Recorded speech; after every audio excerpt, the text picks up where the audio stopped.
House will come to order. House will come to order, and members, please take your seats.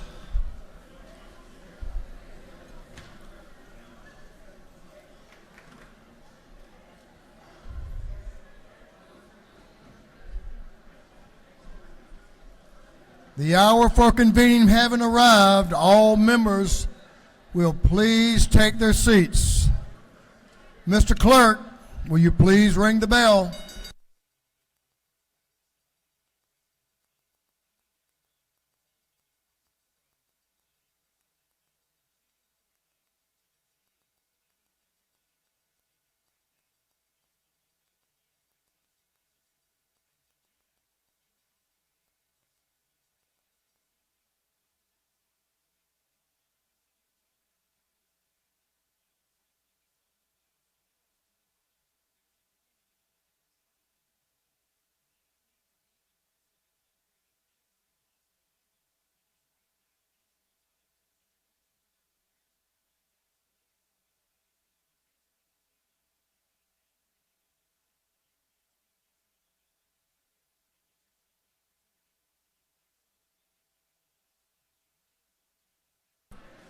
We're going to have the morning roll call.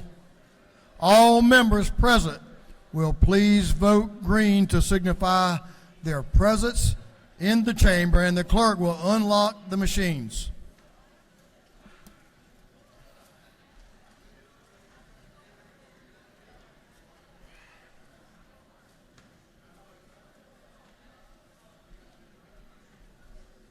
Have all members voted?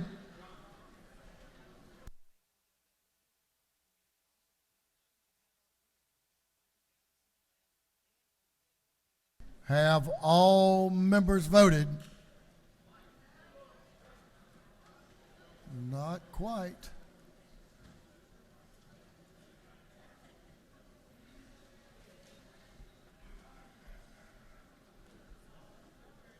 Have all members voted? If so, the clerk will lock the machines.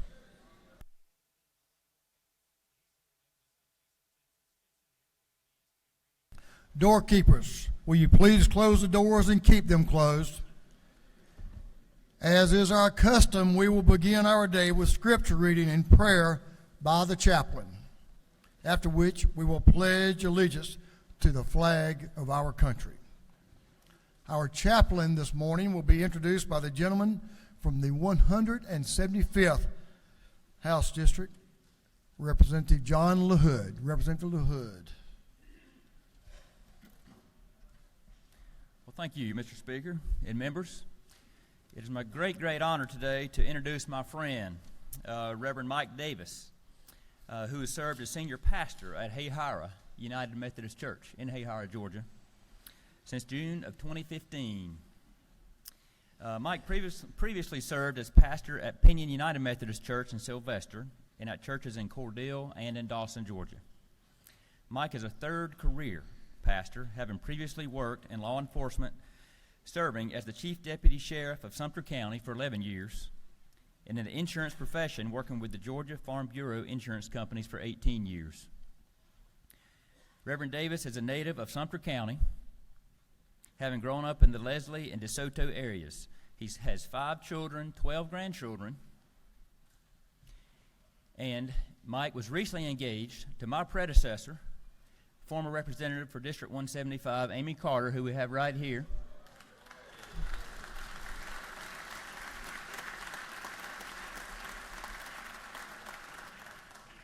Sitting next to my beautiful wife, Crystal. And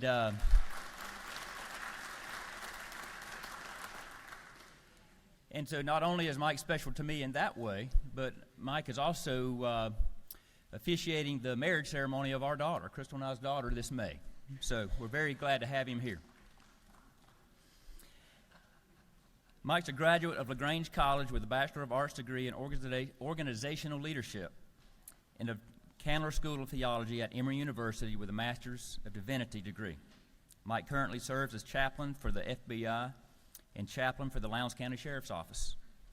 He's an honorary commander with the 93rd Air Ground Operation Wing at Moody Air Force Base He's a member of the South Georgia Leads Class of 2023, who's here today. Serves on the board of directors for the Georgia Sheriff's Boys Ranch, the South Georgia Conference of the United Methodist Church Finance and Administration Committee, and the Board of Ordained Ministry. In his free time, he enjoys reading, running, working out, traveling, and completing honey-do lists.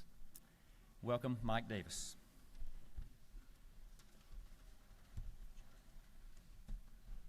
Thank you, Speaker.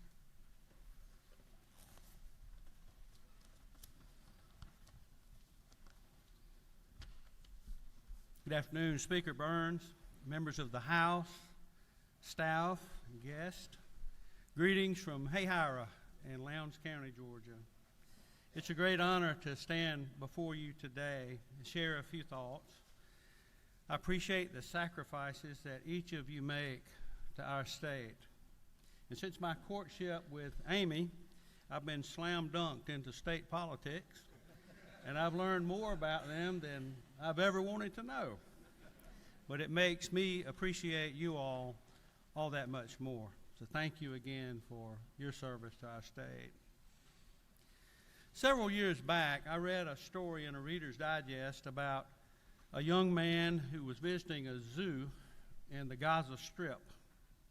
The man was working on his doctorate in zoology, so he had a particular interest in animals. As he was touring the zoo, he stopped at the zebra exhibit, and he immediately noticed there were two zebras there, and he noticed that they looked different than any other zebras he had ever seen. And after watching them for just a few minutes, he realized that they looked just like donkeys, but with stripes. So he went and found one of the zookeepers, and he asked him about those zebras. And he told the zookeeper, he said, "These zebras that you have, they look like donkeys with stripes." And the zookeeper replied, "Yes, that's because they are donkeys with stripes." He said, "We didn't have any zebras, and with the current embargo against our territory, we couldn't get any. So when people come to the zoo, they expect to see zebras. So we did what we had to do. We painted the stripes on the donkeys. Now we have zebras."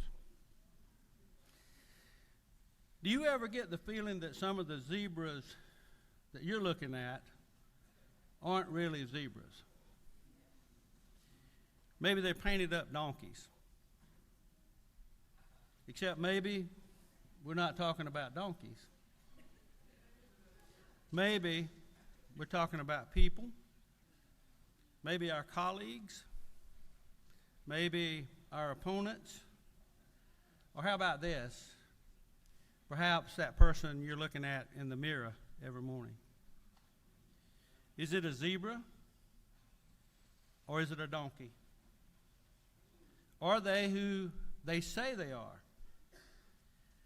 Or maybe the question should be, is it who I say I am?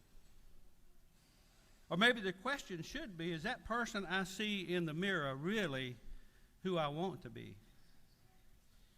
Are you the person that your spouse or your children or your grandchildren think you are?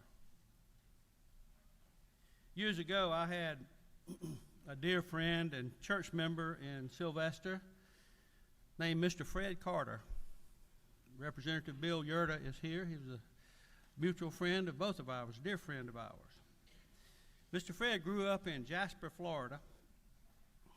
Fred was an old turpentine man turned businessman and entrepreneur.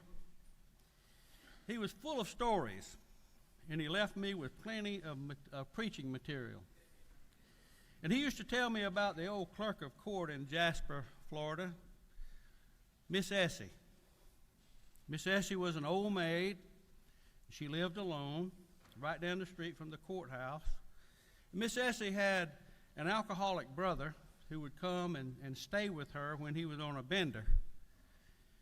And on this particular day, her brother was trying to get sobered up, was staying with her for a few days, and Miss Essie went home from the courthouse to prepare lunch and have lunch with her brother. And after getting everything on the table, the two of them sat down, And she took her brother's hand and began to say the blessing over the meal. Dear God, she said, we thank you for this food that you've so graciously provided. Bless it to nourish our bodies. And God, please help my old drunk brother. And about that time, her brother cut her off. He said, psst, psst, psst, psst, Essie, don't tell him I'm drunk.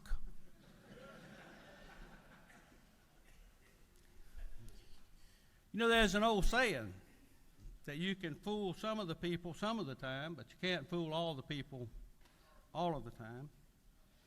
And sadly, we rarely fool most of the folks that we think we're fooling. More importantly, we can never fool God. And if we think we can, we are the fool. Friends, you have a tough job. As my old friend from Dawson, Miss Marie McClendon, used to say, some days you're the bug, and some days you're the windshield. No matter what the issue might be, you're expected to take a stand. And everybody's watching. Everybody wants to know what you think and what you're going to do. And then there's a good possibility that whatever it is you think and whatever it is you have said, it will be twisted 42 times before it gets back to you. And unfortunately, you will be held responsible for each and every version. You have supporters with expectations and critics hoping you will fail. And you must take a stand on little issues that affect big people and on big issues that affect little people. You have the pressures of your party affiliation. Whether you agree with it or not, you have expectations. And you have the temptations of others that are whispering in your ear with their special interest. Legendary UCLA basketball coach John Wooden said, the true test of a man's character is what he does when no one is watching. In your case, that may be true, but there's an additional truth. Everybody is watching everything you do all the time. And in the midst of it all, how do you remain true to your constitutional oath and remain true to yourself at the same time? In the first 5 verses of Psalm 139, David writes, you have searched me, Lord, and you know me. You know when I sit, you know when I rise. You perceive my thoughts from afar. You discern my going out and my lying down. You are familiar with my ways. Before a word is on my tongue, Lord, you know it completely. You hem me in behind and before, and you lay your hand upon me. David was a national hero of Israel, and yet he was as big a scoundrel to ever hit the pages of the Bible. He was an adulterer, a murderer, a liar, and a cheat. But then he was also the only man in the Bible to be called a man after God's own heart. David was a perfect example of a walking, talking, living paradox, and he knew it. He knew who he was. And those reflections that you read in the book of Psalms are from a man who knows who he is. He knew that he was hopeless without God. I wonder what David saw when he looked in the mirror. Ladies and gentlemen of the chamber, I'll leave you with this. Georgia could not be the great state she is without the work you do.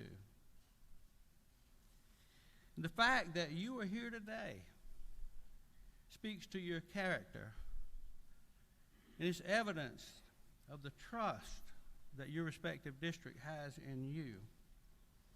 I pray that you will stay strong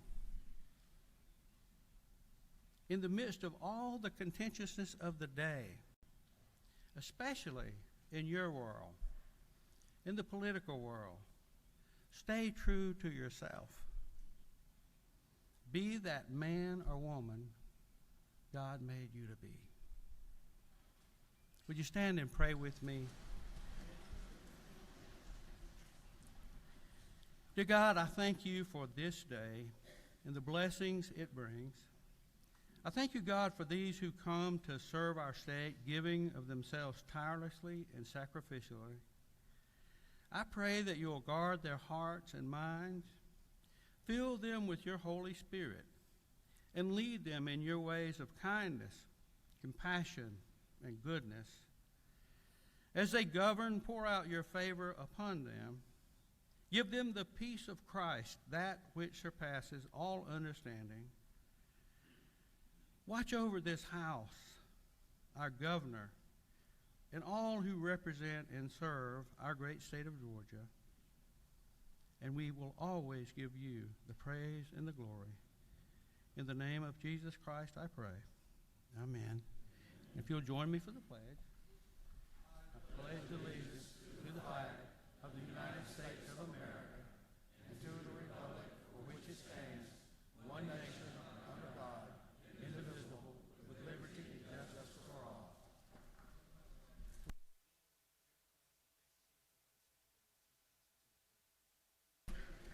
Doorkeepers will unlock the doors. Members, you may join the chaplain in the South Ante room for a photo.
Members, before former Chair Lady Amy Carter leaves, former member, would we all welcome former Chair in this House, Representative Amy Carter.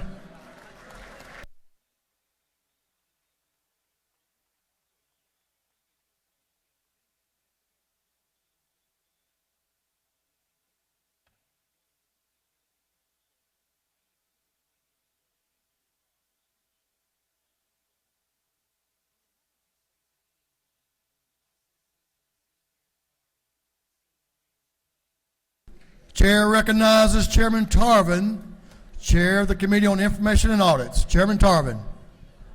Mr. Speaker, your Committee on Information and Audits has read the journal from the previous legislative day and found it to be correct.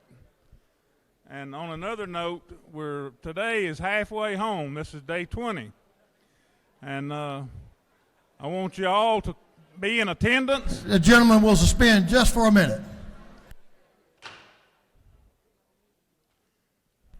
I can't hear.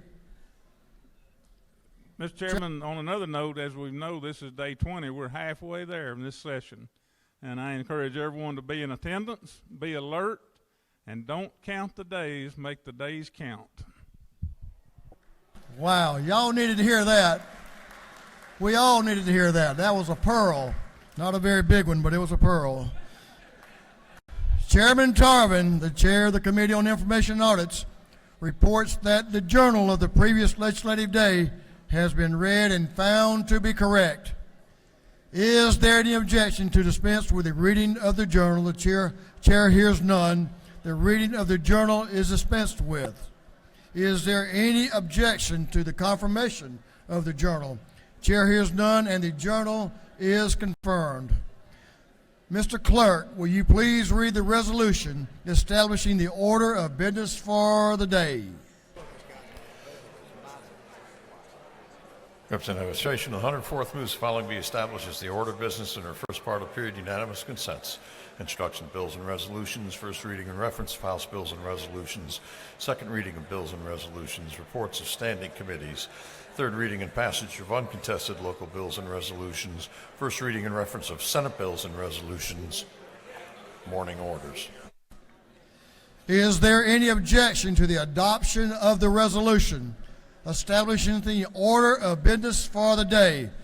Chair hears none, and the resolution is adopted.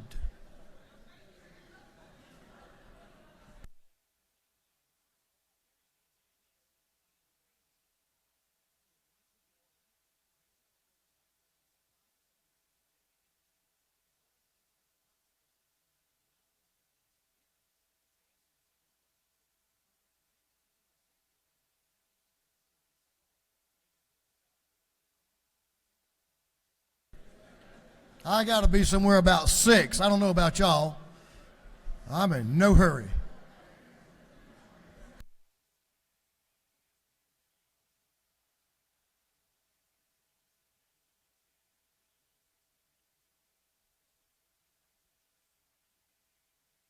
And I'm not going home tonight.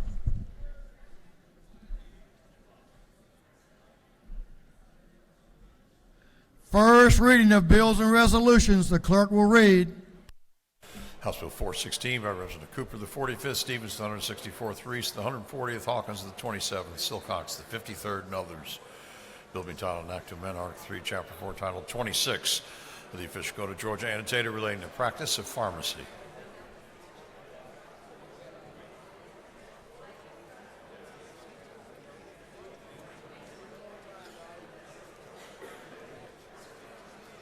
Health.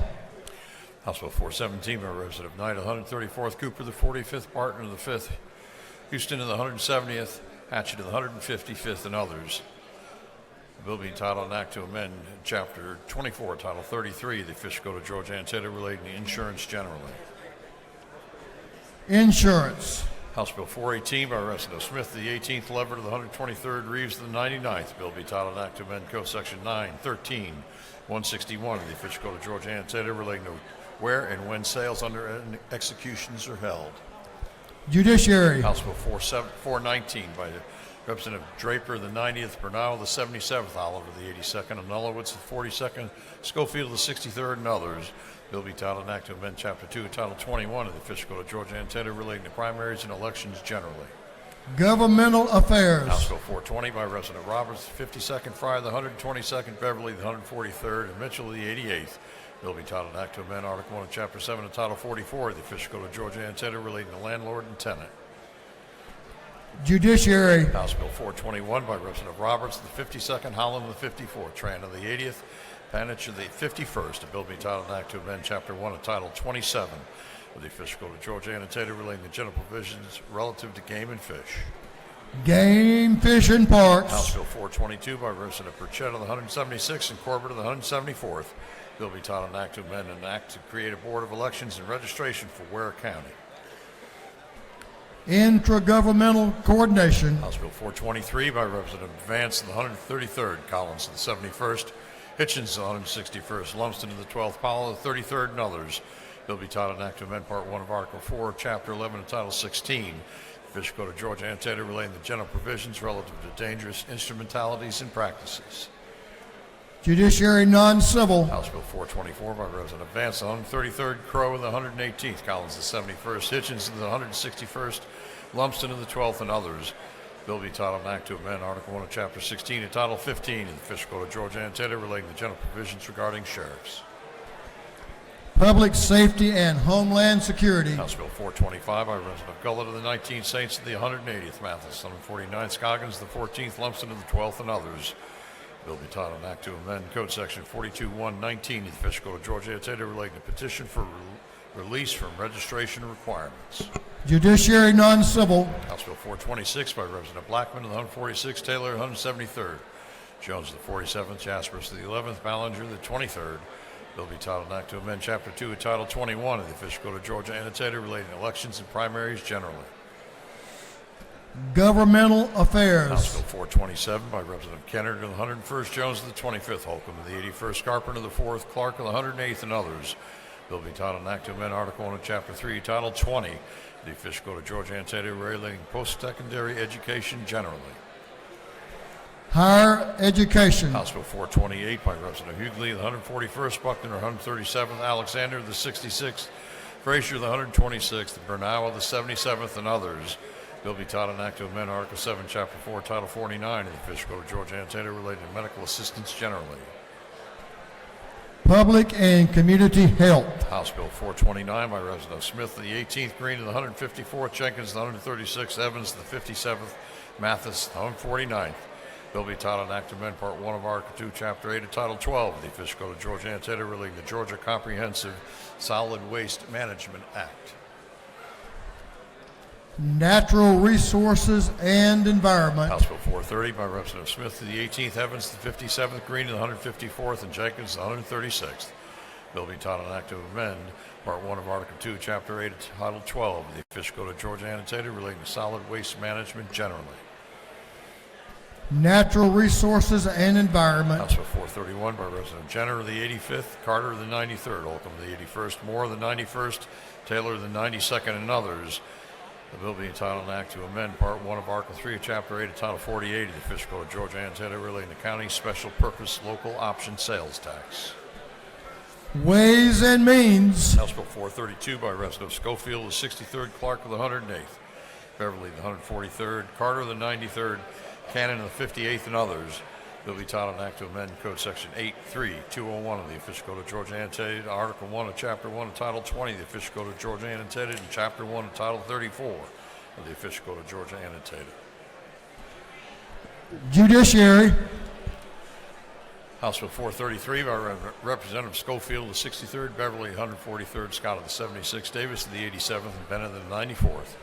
Bill be titled an act to amend Chapter 1 of Title 28 of the official code of Georgia annotated relating to general provisions for the General Assembly.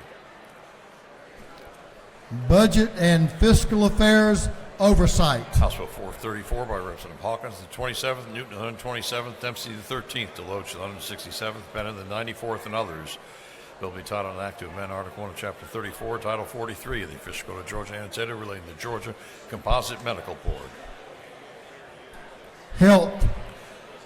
House Bill 435 by Representative Smith of the 18th, Evans the 57th, Green to the 154th, and Jenkins the 136th. Bill be titled an act to amend Part 1 of Article 2, Chapter 8 of Title 12 of the official code of Georgia annotated relating to solid waste management generally. Natural resources and environment. House Bill 437 by Representative Hitchens, the 161st, Lumsden of the 12th, Vance the 133rd, McCollum of the 30th, Crow of the 118th. Bill be entitled an act to amend Chapter 9 of Title 45 of the official code of Georgia annotated relating to ensuring an indemnification of public officers and employees. Public safety and homeland security. House Bill 438 by Representative Anderson of the 10th, Williamson of the 112th, Parsons the 44th, Frazier of the 126th, Jones of the 25th, and others. Bill be titled an act to amend Chapter 1 of Title 46 of the official code of Georgia annotated relating to general provisions regarding public utilities. Energy, utilities, and telecommunications. House Bill 439 by Representative Houston of the 170th, Meeks of the 178th, Dickey of the 145th, Perkle of the 169th. Bill be titled an act to amend Article 2, Chapter 10 and Title 2 of the official code of Georgia annotated relating to farmers markets. Agriculture and consumer affairs. House Bill 440 by Representative Stoner of the 40th, Cooper of the 45th, Hawkins the 27th, Irwin of the 32nd, Bentley the 150th, and others. Bill be titled an act to amend Part 3 of Article 16 of Chapter 2 of Title 20 of the official code of Georgia annotated relating to student health in elementary and secondary education. Public and community health. House Bill 441 by Representative Dempsey the 13th, Hawkins the 27th, Hatchett the 155th, and Ulowitz the 42nd, Mathis the 149th, and others. Bill be titled an act to amend Chapter 11 of Title 43 of the Official Code of Georgia annotated relating to dentists, dental hygienists, and dental assistants. Health. House Bill 442 by Representative Buckner to the 137th. The bill be titled an act to amend Code Section 35-334 of the Official Code of Georgia annotated relating to disclosure and dissemination of criminal records to private persons and businesses. Judiciary. House Bill 443 by Representative Horner of the 3rd, Donahue of the 31st, Carvin of the 2nd, Cameron of the 1st, New of the 64th, and others. Bill be titled an act to amend Code Section 2021 of the Official Code of Georgia annotated relating to display of historically significant documents. Education. House Bill 444 by Representative Reeds of the 99th, Gunner of the 8th, Silcox of the 53rd, Evans of the 57th, Stoner of the 40th. Bill be titled an act to amend Article 9 of Chapter 14 to Title 44 of the Official Code of Georgia annotated relating to Liz Pendens. Judiciary. House Resolution 207 by Representative Smith of the 18th, a resolution honoring the life of Mayor William Pete Bridges and dedicating a road in his memory. Transportation. House Resolution 208 by Representative Leverett of the 123rd, a resolution honoring the life of the Reverend Dr. Martin Luther King Jr. and dedicating a road in his memory. Transportation. House Resolution 209 by Representative Carson of the 46th, Lumpson of the 12th, Collins of the 71st, Hitchens of the 161st, Carter of the 93rd, and others. A resolution creating a House Study Committee on Motor Vehicle Crash Fatality Rates. Motor vehicles. House Resolution 210 by Representative Beverly of the 143rd, Parker of the 107th, Evans of the 57th, and Mitchell of the 88th, Bennett of the 94th, and others. A resolution proposing an amendment to the Constitution of the State of Georgia so as to authorize the Georgia General Assembly to provide by general law for sports betting. Regulated industries. House Resolution 211 by Representative Smith, the 18th, Evans, the 57th, Green, the 154th, and Jenkins, the 136th. A resolution creating a House Study Committee on landfills. Natural resources and environment. House Resolution 212 by Representative Moore, the 91st, a resolution proposing an amendment to the Constitution to provide that the members of the General Assembly elected in 2026 and thereafter shall serve 4-year terms. Rules. House Resolution 215 by Representative Jones of the 60th, a resolution recognizing Women's Golf Day in the state of Georgia. Special rules. House Resolution 216 by Representative Jones of the 60th, a resolution recognizing Women's Veterans Day. Defense and Veteran Affairs. Senate Bill 6 by Senator Burns of the 23rd, a bill being titled an act to amend an act to authorize the governing authority of the city of Sylvania to levy an excise tax. Intragovernmental coordination. Senate Bill 47 by Senator Huffstetler of the 52nd, Kirkpatrick of the 32nd, Eccles of the 49th, Oracle of the 36th, Beach of the 21st, and others. Bill be titled an act to amend Chapter 12 of Title 16 of the Official Code of Georgia annotated relating to offenses against public health and morals. Public and community health. Senate Bill 59 by Senator Hatchett of the 50th, Kennedy the 18th, Hodges the 3rd, Goodman of the 8th, Robertson the 29th, and others. Bill be titled an act to amend Chapter 12 of Title 45 of the Official Code of Georgia annotated relating to the governor. Judiciary. Senate Bill 68 by Senator Williams the 25th, Albers the 56th, Anderson the 24th, Burns the 23rd, and Duarte of the 31st, and others. Bill be titled an act to amend Code Section 1614.3 of the Official Code of Georgia annotated relating to definitions regarding racketeer influence and corrupt organizations. Judiciary non-civil. Senate Bill 73 by Senator Tillery of the 19th, Brass of the 28th, Hatch of the 50th, Dugan of the 30th, Moore of the 53rd, and others. Bill be titled an act to amend Part 1 of Article 2, Chapter 5 of Title 46 of the Official Code of Georgia annotated relating to general provisions relative to telephone service. Energy, utilities, and telecommunications. The Senate Bill 130 by Senator Payne of the 54th, Moore of the 53rd, Huffstetler of the 52nd. Bill be titled an act to amend an act consolidating, amending, and codifying the various acts incorporating the city of Dalton. Intergovernmental coordination. That completes first readers. Second reading of bills and resolutions. The clerk will read. House Bill 383 by Representative Reeves of the 99th, Silcox of the 53rd, Gunter of the 8th, Holcomb of the 81st, Evans of the 57th, and others. A bill relating to assault and battery and related offenses against person. House Bill 384 by Representative Henderson of the 113th, a bill relating to individual accident and sickness insurance coverage. House Bill 385 by Representative Thomas of the 21st, Bonner of the 73rd, Jenkins of the 136th, Clark of the 100th, Prince of the 132nd, and others, a bill relating to retirement and pensions. House Bill 386 by Representative Bazemore of the 69th, Beverly of the 143rd, Jackson of the 128th, Frazier of the 126th, Bennett of the 94th, and others, a bill relating to use of speed detection devices and red light cameras. House Bill 387 by Representative Alexander of the 66th, Mitchell of the 88th, Fry of the 122nd, Roberts of the 52nd, McLean of the 109th, and others, a bill relating to purchase, possession, manufacture, distribution, or sales of a controlled substance or marijuana and penalties. House Bill 388 by Representative Alexander of the 66th, Mitchell of the 88th, Fry of the 122nd, Roberts of the 52nd, McLean of the 109th, and others, a bill relating to controlled substance.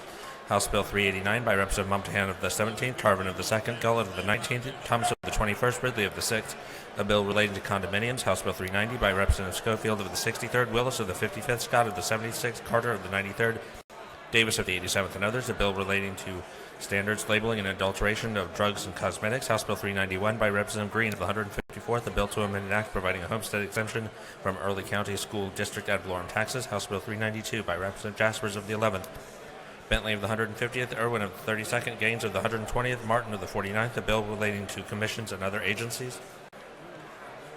House Bill 393 by Representative Carpenter of the 4th, Sharper of the 177th, Seabaugh of the 34th, Bonner of the 73rd, Gilliard of the 162nd, and others, a bill relating to income taxes. House Bill 394 by Representative Carpenter of the 93rd, Mitchell of the 88th, Kendrick of the 95th, Oliver of the 82nd, Drenner of the 85th, and others, a bill relating to elections and primaries.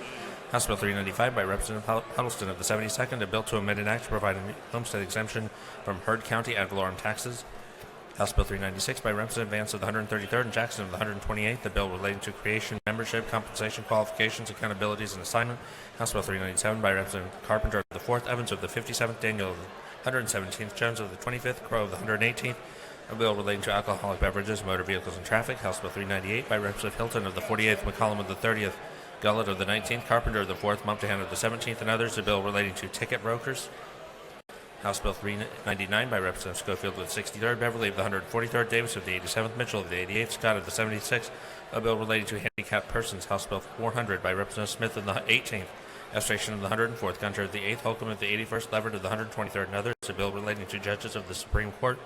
House Bill 401 by Representative McLean of the 109th, Gladney of the 130th, McQuay of the 102nd, Smith of the 41st, Taylor of the 92nd, a bill relating to mopeds. House Bill 402 by Representative Hilton of the 48th, Dubnick of the 29th, Irwin of the 32nd, Jones of the 25th, Douglas of the 78th, and others, a bill relating to health of elementary and secondary school students. House Bill 403 by Representative Jaspers of the 11th, Crow of the 118th, Newton of the 127th, Powell of the 33rd, Wiedauer of the 121st, and others, a bill relating to income taxes. House Bill 404 by Representative Carpenter of the 4th, Williamson of the 112th, Cooper of the 45th, Crawford of the 84th, Oliver of the 82nd, and others, a bill relating to landlord and tenant. House Bill 405 by Representative Crawford of the 84th, Mitchell of the 88th, Owl of the 50th, Scott of the 76th, Douglas of the 78th, and others, a bill relating to medical assistance. House Bill 406 by Representative Jaspers of the 11th, Powell of the 33rd, Corbett of the 174th, Thomas of the 21st, Parsons of the 44th, and others, a bill relating to jurisdiction and powers and duties of the Georgia Public Service Commission generally in selling and other trade practices. House Bill 407 by Representative Smith of the 18th, Wiedauer of the 121st, Franklin of the 160th, and Newlowitz of the 42nd, Hilton of the 48th, a bill relating to alcoholic beverages. House Bill 408 by Representative Williams of the 112th and Blackman of the 146th, a bill relating to exemptions from sales and use tax.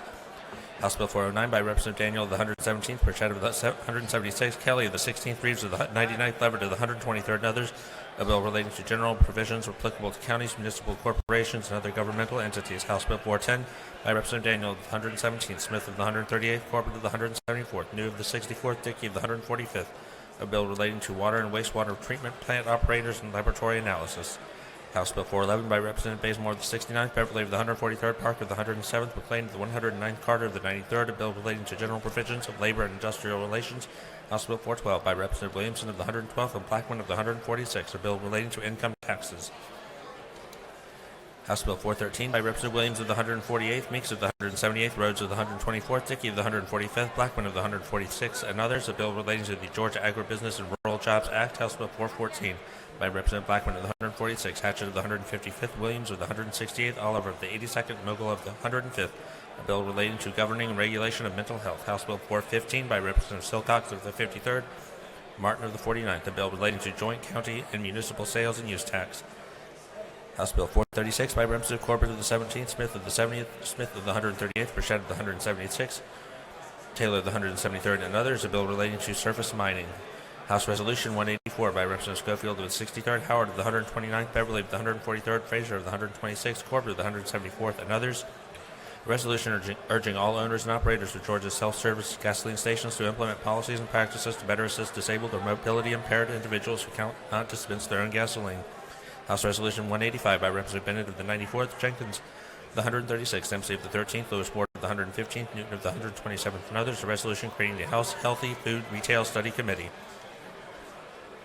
Senate Bill 27 by Senator Brass of the 28th, Robertson of the 29th, Beach of the 21st, Brahman of the 5th, Moore of the 53rd, and others. A bill relating to enumeration of unfair methods, competition, and unfair or deceptive acts of practices and penalties. Senate Bill 42 by Senator Hodges of the 3rd, Albers of the 56th, Hatchett of the 50th, Williams of the 25th, Hickman of the 4th, and others. A bill relating to posting model notice with human trafficking hotline information in businesses and on the Internet. Senate Bill 65 by Senator Watson of the 1st, Walker of the 3rd, of the 20th, Hodges of the 3rd, Kennedy of the 18th, Gooch of the 51st, and others. A bill relating to general provisions. Senate Bill 69 by Senator Watson of the 1st, Andrew Varty of the 31st, Kennedy of the 18th, Gooch of the 51st, Brass of the 28th, and others. A bill relating to state flag, seal, and other symbols. Senate Bill 104 by Senator Rhett of the 33rd, a bill to amend an act changing the compensation of the clerk of the Superior Court, the sheriff, and the judge of the probate court of Cobb County from the fee system to the salary system. Through second readers.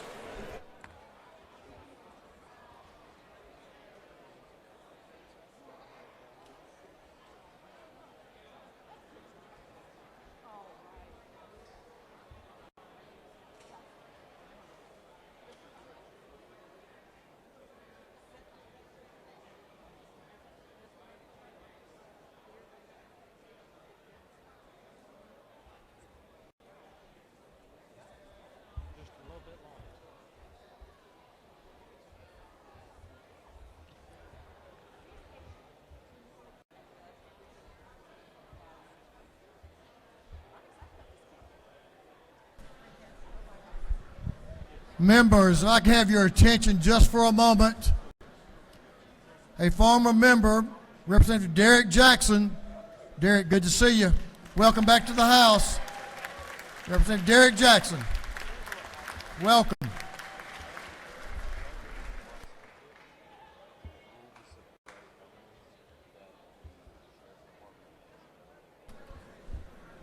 Ready?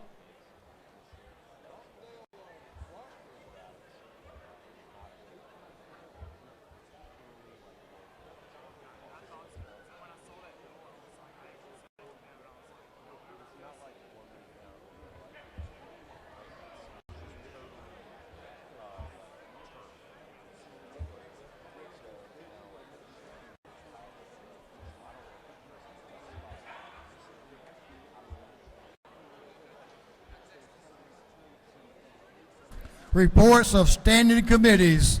The clerk will read. Representative Jay Collins, the 71st District Chairman on Committee on Public Safety and Homeland Security, submitted the following report. Mr. Speaker, Committee on Public Safety and Homeland Security has had under consideration following the bills of the House. It's instructed me to report same back to the House with the following recommendations. House Bill 142 do pass. House Bill 147 do pass. House Bill 136 do pass. House Bill 268 do pass by committee. Substitute respectfully submitted. Representative Jay Collins of the 71st District Chairman. Representative Chuck Martin of the 49th District Chairman on Committee on Higher Education submitted the following report. Mr. Speaker, Committee on Higher Education is under consideration following bill of the House. Instructed me to report the same back to the House with the following recommendations. House Bill 319 do pass. Respectfully submitted. Representative Chuck E. Martin of the 49th District Chairman. Representative Josh Bonner of the 73rd District Chairman on Committee on Defense and Veteran Affairs submitted the following report. Mr. Speaker, Committee on Defense and Veteran Affairs is that under consideration following bills of the House. This instructed me to report the same back to the House with the following recommendations. House Bill 299 do pass. Respectfully submitted. Representative Josh Bonner of the 73rd District Chairman. Representative Chris Irwin, 32nd District Chairman on Committee on Education, submitted the following report. Mr. Speaker, Committee on Education set under consideration following bills of the House. It's instructed me to report same back to the House with following recommendations. House Bill 32 do pass by committee. Substitute respectfully submitted. Representative Chris Irwin of the 32nd District Chairman. Representative John LaHood of the 175th District, Chairman on Committee on Governmental Affairs, submitted the following report. Mr. Speaker, Committee on Governmental Affairs, so on consideration the following bills of the House. Is instructed me to report same back to the House and following recommendations. House Bill 17 do pass by committee substitute. House Bill 206 do pass. Respectfully submitted, Representative John LaHood of the 175th District, Chairman. Representative Beth Campbell, 135th District, Chairman of the Committee on Intergovernmental Coordination Local, submitted the following report. Mr. Speaker, your Committee on Intergovernmental Coordination Local is set on consideration following bills of the House. It's instructed me to report same back to the House the following recommendations. House Bill 156 do pass. House Bill 265 do pass. House Bill 272 do pass. House Bill 288 do pass. House Bill 350 do pass. House Bill 351 do pass. House Bill 270 do pass. Respectfully submitted, Representative Beth Campbell, the 135th District, Chairman. Representative Lynn Smith, the 70th District Chairman on Committee on Natural Resources and Environment, submitted the following report. Mr. Speaker, your Committee on Natural Resources and Environment had under consideration the following bills of the House. It's instructed me to report same back to the House. The following recommendation, House Bill 165 do pass. Respectfully submitted, Representative Lynn Smith of the 70th District, Chairman. Representative Carson of the 46th District, Chairman of the Committee on Retirement, submitted the following report. Mr. Speaker, your Committee on Retirement has added under consideration the following bills of the House. Instructed me to report same back to the House with the following recommendations. House Bill 285 do pass. Respectfully submitted, Representative Carson of the 46th District, Chairman. Representative Gerald Green of the 154th District, Chairman of the Committee on State Property, submitted the following report. Mr. Speaker, your Committee on State Property has added under consideration following bills and resolutions of the House. Instructed me to report same back to the House and following recommendations.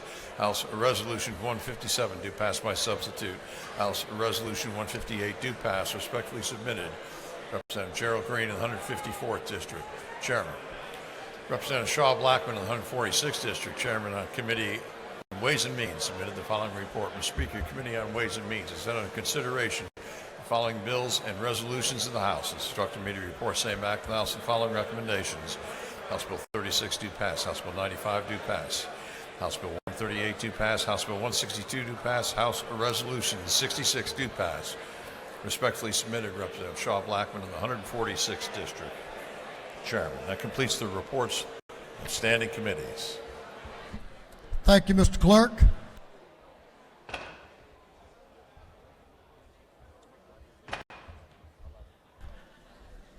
House will come to order. House will come to order. Members, please take your seats. We have one bill on the local calendar that relates to homestead exemption and requires a recorded two-thirds roll call vote for passage. Third reading and passage of uncontested local bills.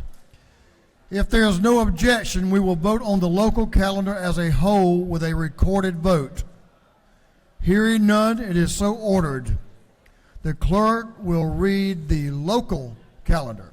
House Bill 156 by Representative Hawkins, the 27th, Hall County. House Bill 265 by Representative Carter, the 93rd, Rockdale County. House Bill 272 by Huddleston in the 72nd, City of Carrollton. House Bill 288 by Representative Parrish, the 158th, Emmanuel County. House Bill 350 by Representative Crowe of the 118th, Butts County. House Bill 351 by Representative Crowe of the 118th, Butts County. House Bill 270 by Representative Schofield of the 63rd, City of College Park.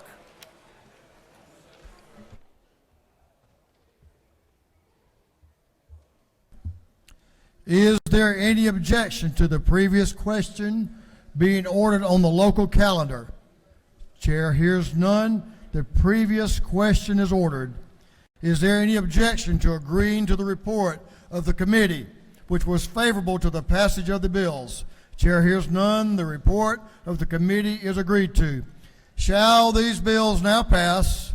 All those in favor of the passage of the bills on the local calendar will vote yes. All those opposed will vote no, and the clerk will unlock the machines.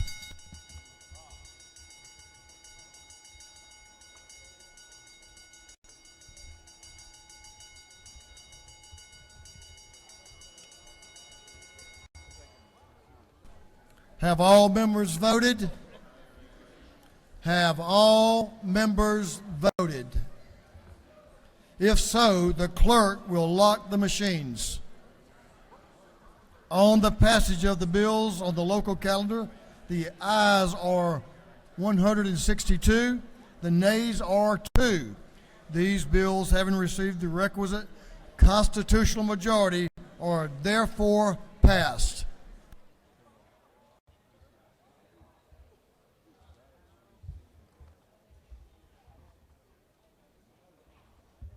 We're going to move on to morning orders now. Members, we will recognize Representative Sheila Jones of the 60th. The gentle lady will introduce the Doctor of the Day. Representative Jones.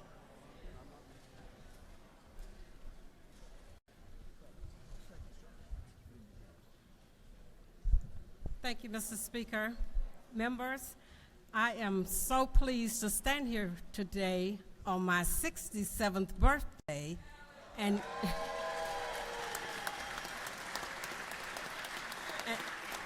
thank you, and introduce our chaplain, our doctor for the day. Our doctor for the day is Dr. B. David Blake.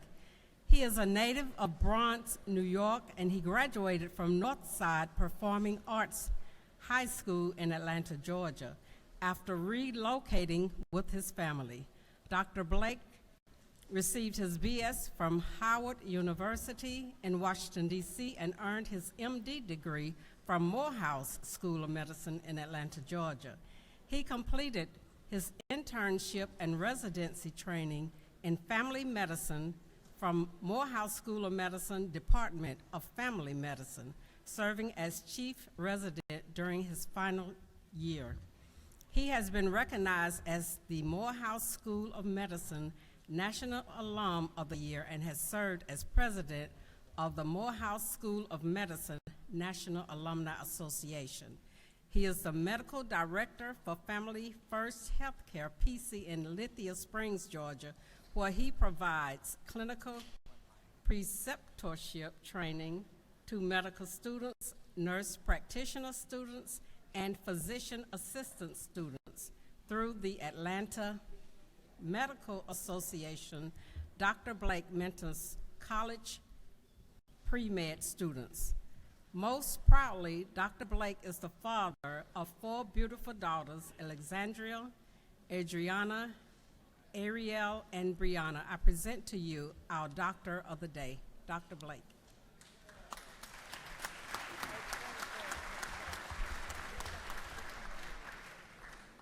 Hello, Mr. Speaker and members of the House. I thank you for allowing me to be today. Thank you, Representative Jones, and happy birthday once again.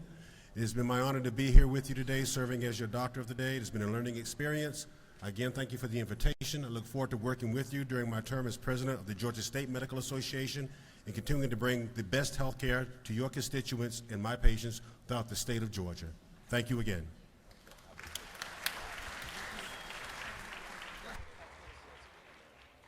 Thank you, Dr. Blake. We appreciate your service, and we appreciate you being here today, taking care of us. Thanks for taking your time to be with us and providing this critical service to the members of this body and the Senate.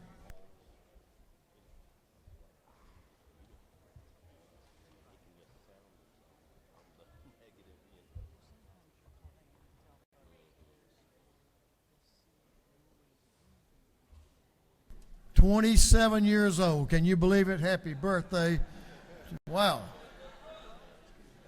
For the second or third time, second time maybe. We're going to move on to morning orders. I'm going to recognize 2 gentlemen for a morning order this morning that would be very special. And I want all the members to pay attention. Representative Al Williams and Representative Roger Bruce, if you'll come down.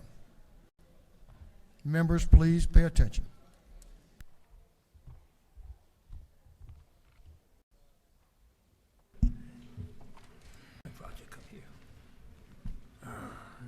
Thank you, Mr. Speaker.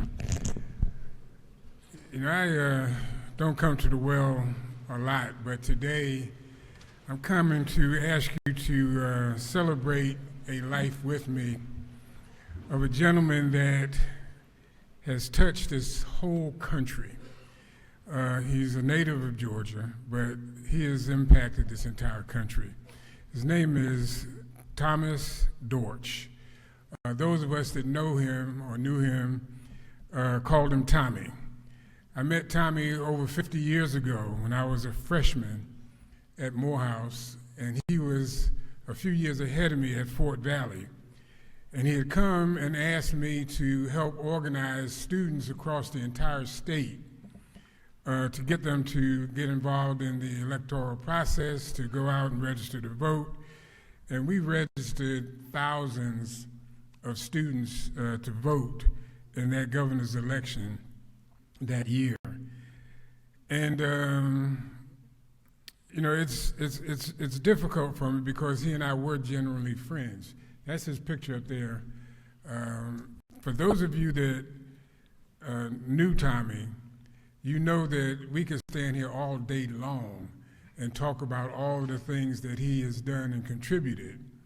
Those of you that don't know him or didn't know him, I really suggest that you go online and look up Tommy Dortch, and you will find so much information about an individual, as I said, that impacted this entire country.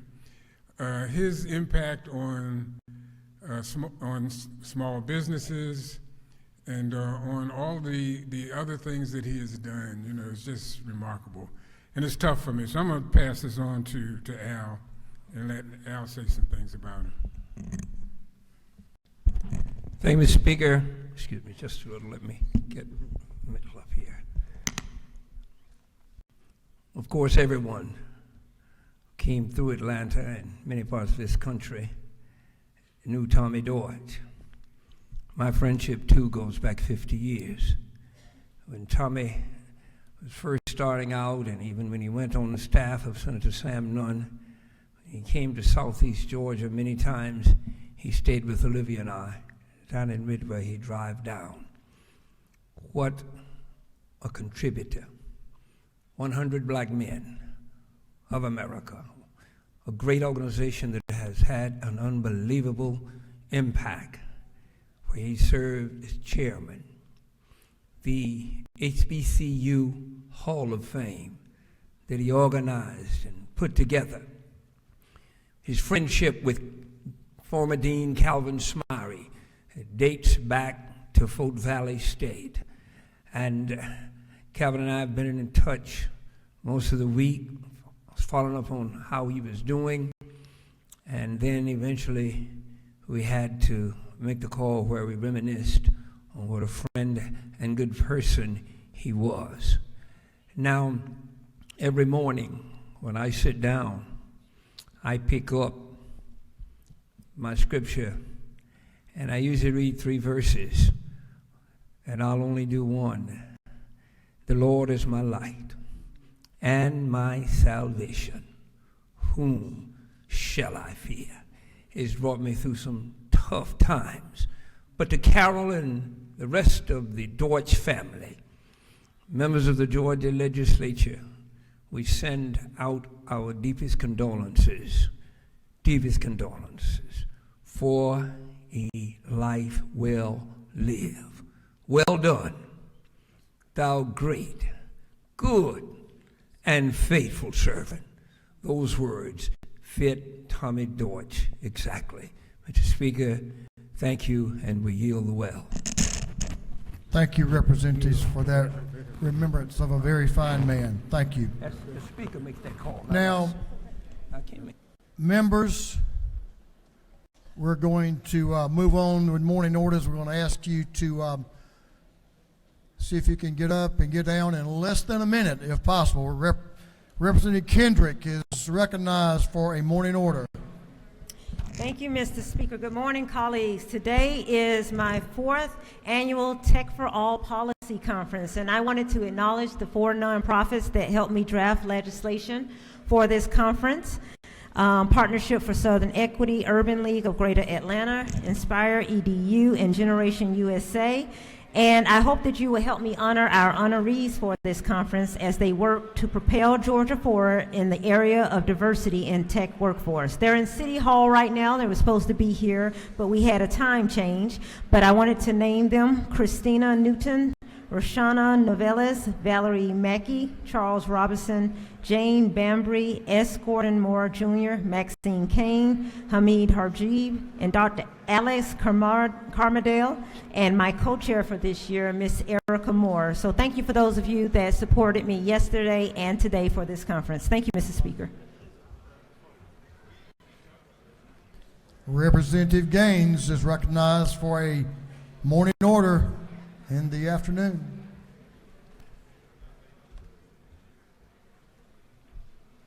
Thank you, Mr. Speaker. Joined by the Athens delegation here up front. Today is University of Georgia's Family and Consumer Sciences Day at the Capitol.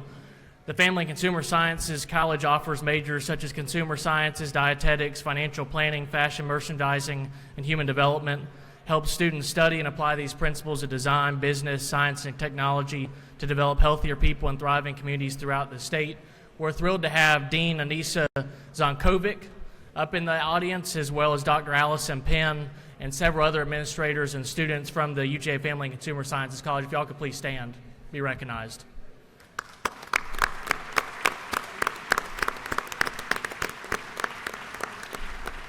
Thank you, Mr. Speaker. We yield the well. Thank you, Chairman and friends, Representative and friends. Chairman Green, Dean of the House, recognized for a morning order.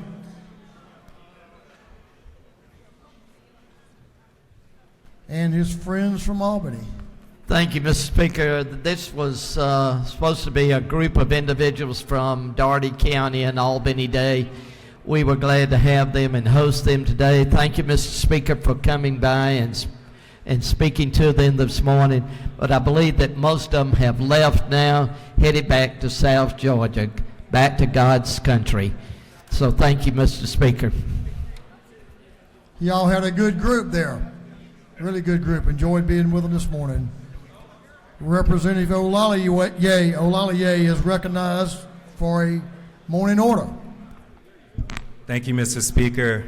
And good afternoon, colleagues. I'm Representative Phil Olaliye from the 59th District in Fulton County.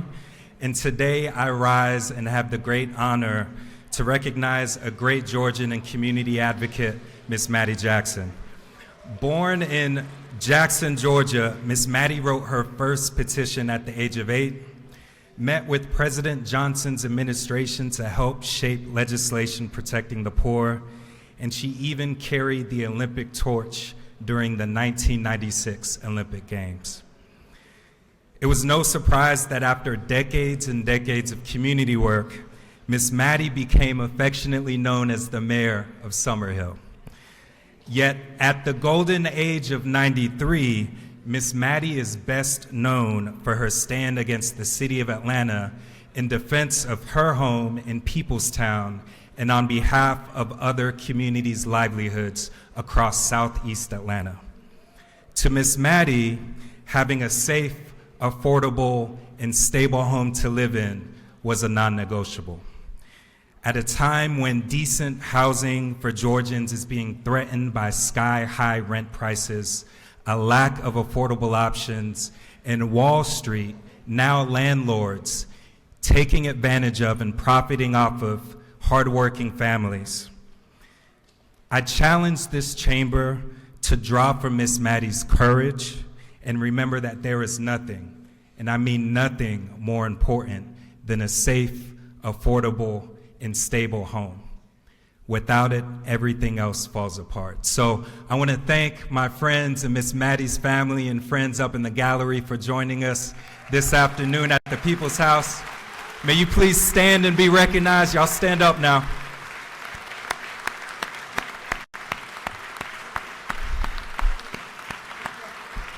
And to Miss Maddie's daughter, Miss Cheryl Calhoun, happy early birthday. She shares this birthday with her late mother this upcoming Monday.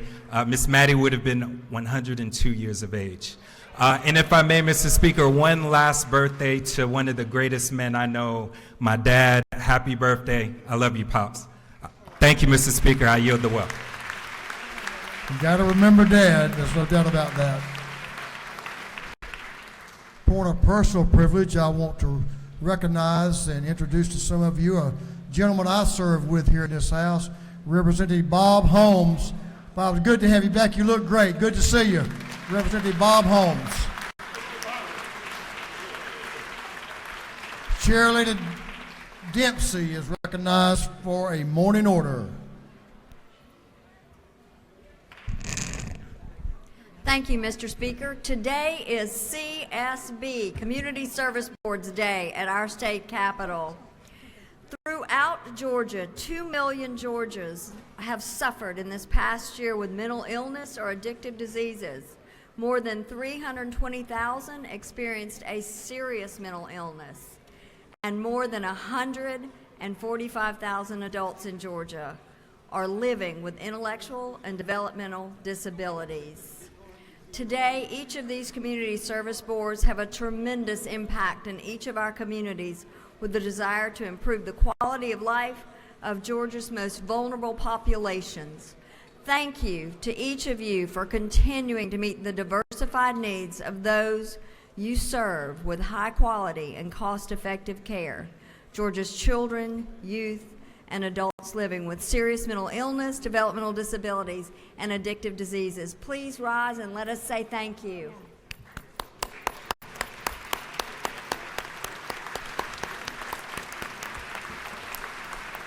Thank you, Madam Chair. Thank you, Mr. Speaker. CSBs are great. Thank y'all for being here. Enjoyed seeing some of your members earlier today. Thank y'all for everything you do. Representative Reese is recognized. There he is. Recognized for a morning order. Representative Reese. Thank you, Mr. Speaker. It was a frigidly cold winter day, December the 4th, 1906, on the campus of Cornell University in Ithaca, New York. 7 African-American men charted a course that would lead to the great fraternity of Alpha Phi Alpha Fraternity Incorporated. Today in this great house, we celebrate Alpha Day with House Resolution 153 as well as 227. I would like to recognize some individuals we have with us today in leadership. Our district director, Mr. Sherman Lofton. Will you please stand, sir?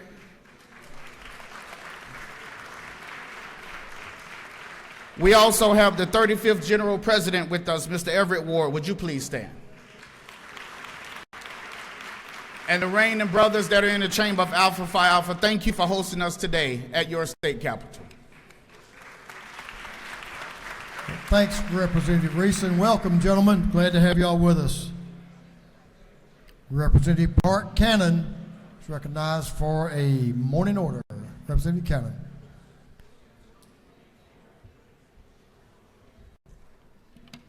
Thank you, Mr. And Speaker. Representative Hutchinson will join her. Thank you, and the birthday girl. Thank you, Mr. Speaker. Today we're excited to recognize a nonprofit here in the Atlanta area, Excel Youth Academy. We thank you, your executive director, waving in the gallery, and your beautiful family for being here. You provide golf exposure to underprivileged youth. You help them break the cycle of poverty, and you are sponsored by one of our favorite groups down here at the Capitol, Georgia's own credit union. We want to thank you for all that you do today.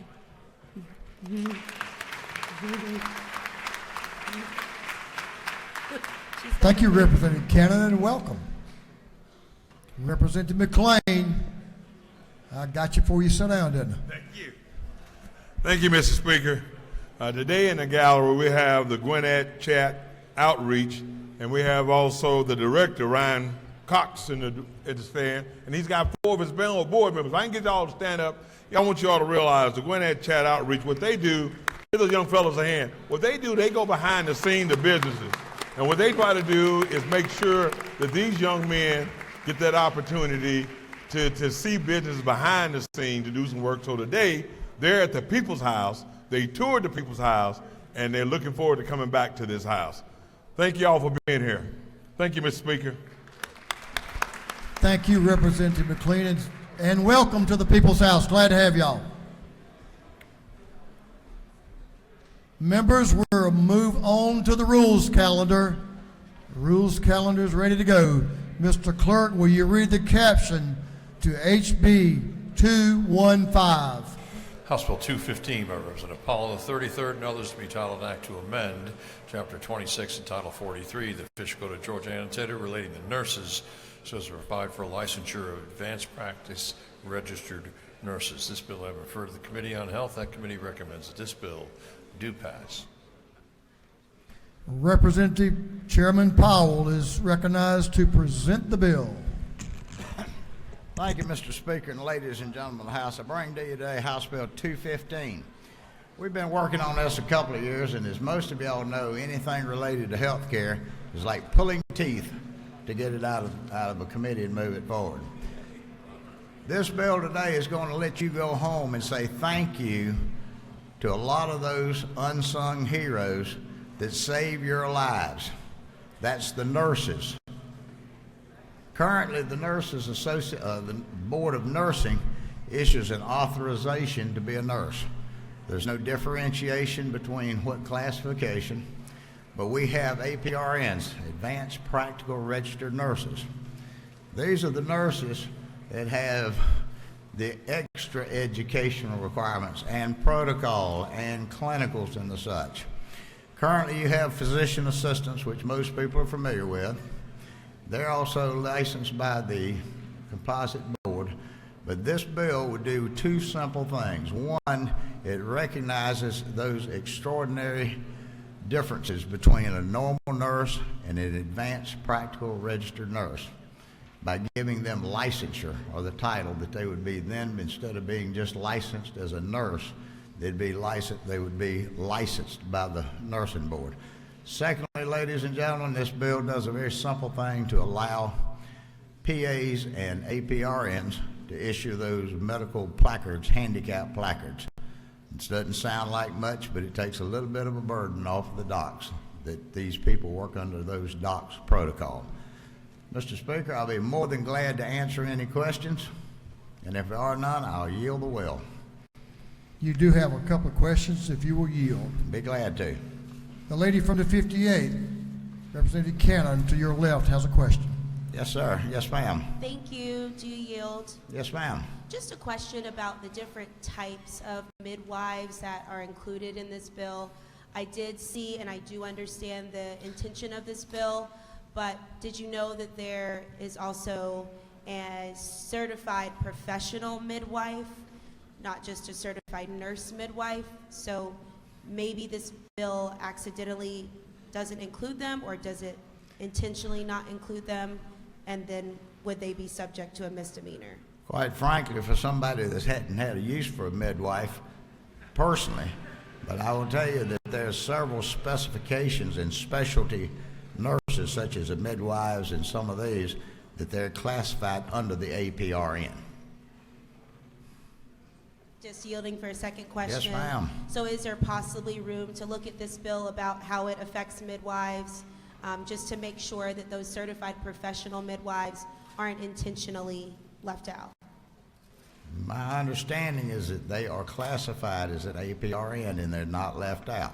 So instead of just being a midwife with a nursing authorization, they'll be an APRN.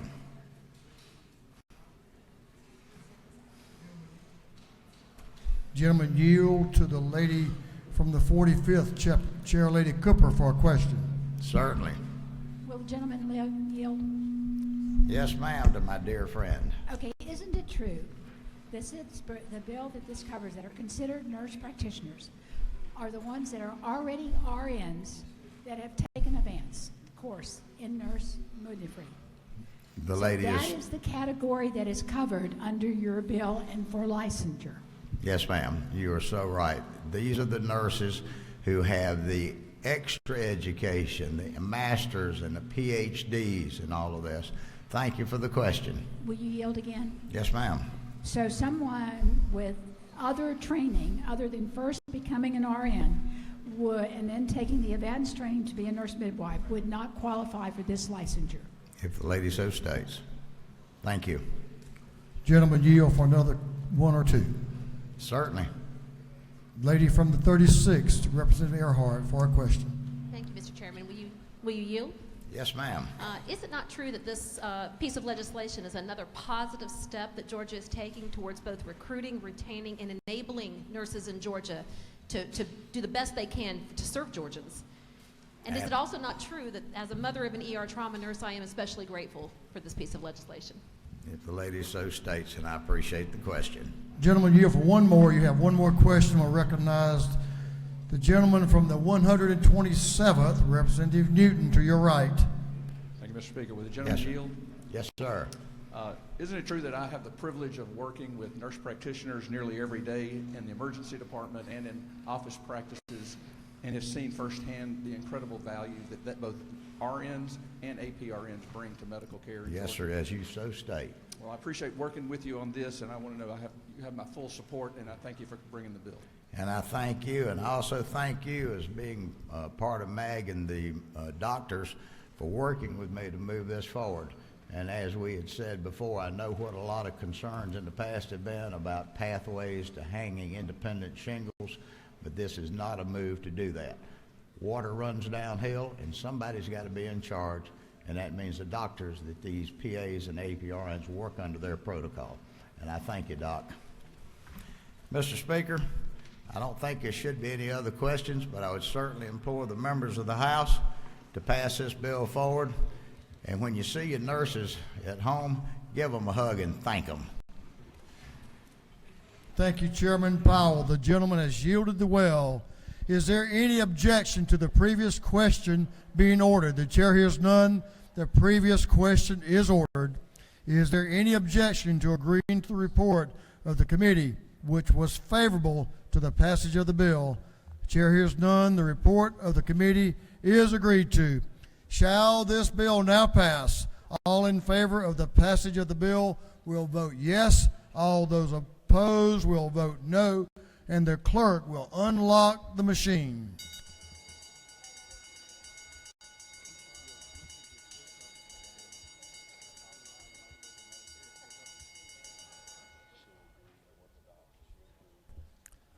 Have all members voted?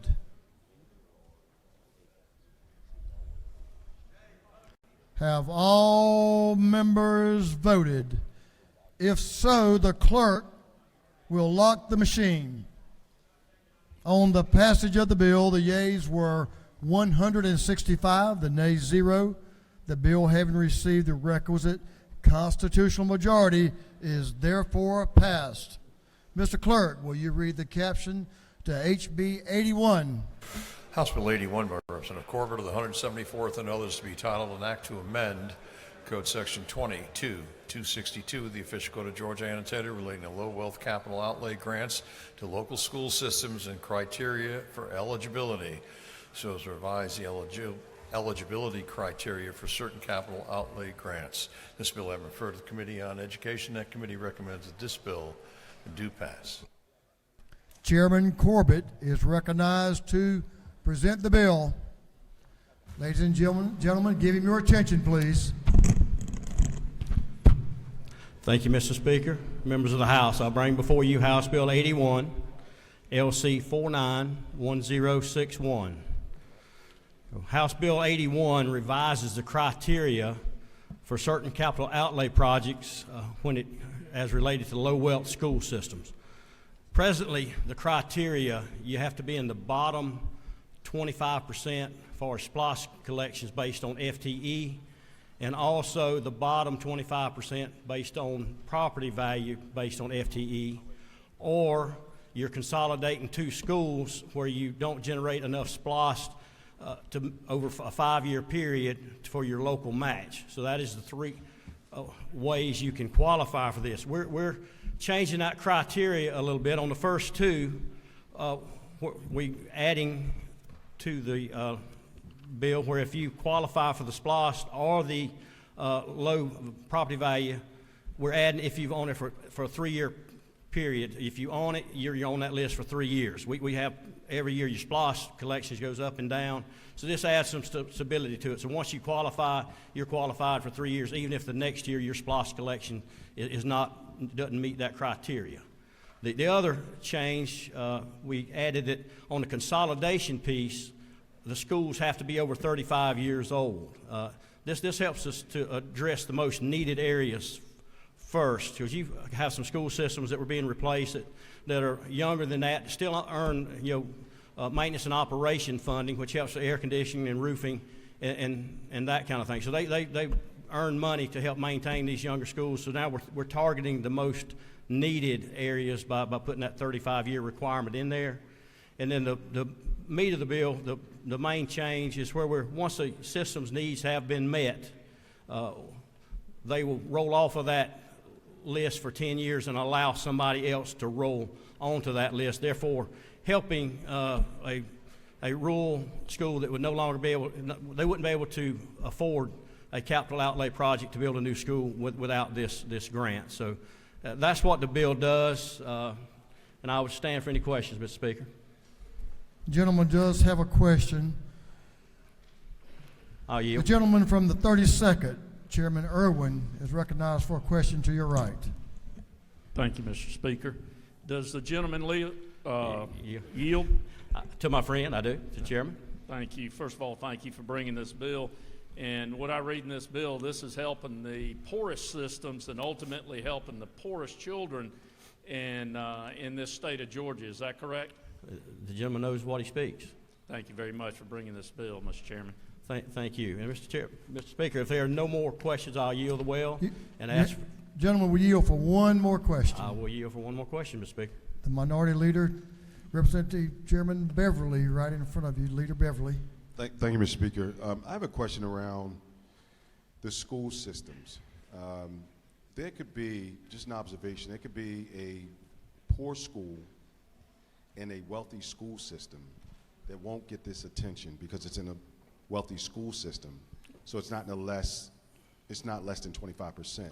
My question is there any consideration to have money go to poor schools that may be in wealthy systems? Like I said, this is already in code now. We're just changing it to allow some others to roll on there. And by doing this, we will possibly help some of the systems you're talking about actually hopefully qualify for this. Okay. You know, will we be able to help every school? You know, probably not. But it's sort of like the young boy that was walking down the beach after a big storm where tens of thousands of starfish was washed up on the beach, and he's going along picking them up one at a time, putting them back in the water. And a man comes along and says, "Son, you're never going to be able to put enough back in the water to make a difference." He picks one up, puts it back in. So, well, we made a difference for that one. So, and that's what we're doing here. Y'all help me make a difference and vote yes on this bill. Thank you. Thank you, Mr. Chairman. It was in doubt until then. That story, it's a good bill. Good bill. Thank you for the questions. Is there any objection to the previous question being ordered? Chair hears none. The previous question is ordered. Is there any objection to agreeing to the report of the committee, which was favorable to the passage of the bill? Chair hears none. The report of the committee is agreed to. Shall this bill now pass? All those in favor of the passage of the bill will vote yes. All those opposed will vote no. And the clerk will unlock the machine.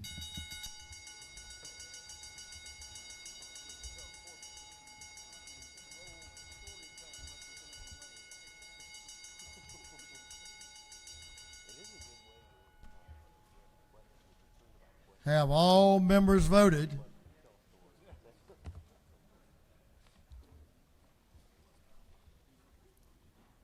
Have all members voted? If so, the clerk will lock the machine. On the passage of the bill, the yeas were 168, the nays 0. The bill, having received the requisite constitutional majority, is therefore passed. Mr. Clerk, will you read the caption to HB 143? House Bill 143 by Representative Mathis, the 149th and others to be titled an act to amend Article 7, Chapter 4, Title 49 of the Official Code of Georgia annotated relating to medical assistance generally, so as to require the Department of Community Health to include continuous glucose monitors as a pharmacy benefit for Medicaid recipients. This bill having referred to the Committee on Public Health, that committee recommends that this bill do pass. Representative Mathis is recognized to present the bill. Thank you, Mr. Speaker. Folks of the House, appreciate your time. I'll be brief. This bill is a Bill about continuous, it's HB 143, LC 339290, and the continuous glucose monitor is what diabetics use to monitor their blood sugars, whether it be high or whether it be low. And what we're wanting to do here is change it from a medical benefit to a pharmacy benefit. Therefore, a patient can go to a treating practitioner, a doctor, a local doctor, and get these monitors. These monitors are placed either on your abdomen or your arm, according to the manufacturer, and it can be readily fixed to your cell phone, and it'll give you whether you have a low blood sugar or a high blood sugar. And we're trying to treat patients with both. We think that this is a instance that we can use to save lives. Number one, that's the reason I'm for it. Number two, it'll give people a better quality of life. Number three, it'll give you a peace of mind for yourself to know where your blood sugars are at all times, and for caregivers. That is huge too. So I believe that this is going to reduce the number of hospital stays that diabetics have. I believe it's going to cut down on emergencies. It's going to cut down ambulance trips. Hopefully it will save folks. In my years as being an EMT, I had opportunities to where we would get calls out, there'd be an auto accident, somebody's run off the road, and a lot of times we'd get there and it'd be somebody that had a low blood sugar. So if it had one of these monitors, it will keep them aware of what their sugars are, whether they're low or being high. Now I want to emphasize that a low blood sugar is more deadly than a high blood sugar. They're all bad. And this bill covers both, hypoglycemia and hyperglycemia. So that's the bill. Mr. Speaker, if there's any questions, I'll be glad to ask. If the gentleman will yield, he has a question Yes, from sir, I'll yield. Representative Barnes right up in front of you to your left. Yes, yes, ma'am. Thank you, Mr. Speaker. Does the gentleman yield? Yes, ma'am. Is it not true that evaluating these patients every 6 months will allow for intervention if they're using the machine wrong or if it's not actually benefiting them? Yes, ma'am, it will. What we want to do is make sure they're properly installed, because you do have to change these every 10 to 12 days. Thank you. Yes, ma'am. Thank you for the question. You have no further questions. I yield the well. The gentleman has yielded the well. We have a member who signed up to speak on the bill. Now we recognize Representative Stoner to speak to the bill. Thank you, Mr. Speaker. The reason for my coming to the well, and I'm a co-sponsor with Representative Mathis on this, is because actually I use a CGM. I'm a type 2 diabetic. So like right now, I'm going to check my glucose level, see what it is. I'm at 180. I had lunch a little while ago and everything. And not just myself, but my wife, who's here with me today, she wears a CGM, and she's type 1. So we cover all fronts, type 2, type 1, and everything. But the reason is, and the comments that Representative Mathis said today are critical.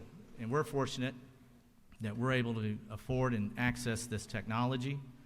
It's going to make a huge difference in folks' lives, and I'm glad to see that we're going to finally get it out there where folks can have access to it, have regular visits as it goes with this, because your ability to manage this, be you type 1 or type 2, is going to be a huge change in ability people's lives and their outcomes. And finally put, it's going to save the state money, to be very frank, and everything. So glad to see this bill here, happy to support it. And as someone who understands this issue, my wife and I deal with lots of diabetes issues, obviously, have my full support. I would definitely ask everyone to support this bill today. I'll yield the well, Mr. Speaker. Thank you. Thank you, Representative Stoner. What a great testimony to some good legislation here. Is there any objection to the previous question being ordered? Is there any objection to agreeing to the report of, the chair hears none. The previous question is ordered. Is there any objection to agreeing to the report of the committee, which was favorable to the passage of the bill? The chair hears none. The report of the committee is agreed to. Shall this bill now pass? All in favor of the passage of the bill will vote yes. All those opposed will vote no. And the clerk will unlock the machine.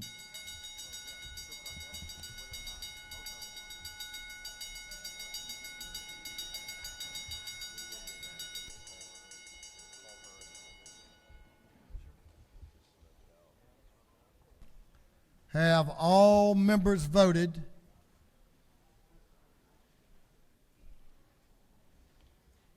Have all members voted? If so, the clerk will lock the machine. On the passage of the bill, the yeas were 167, the nays 1. The bill, having received the requisite constitutional majority, is therefore passed. Mr. Clerk, if you'll read the caption to House Bill 193.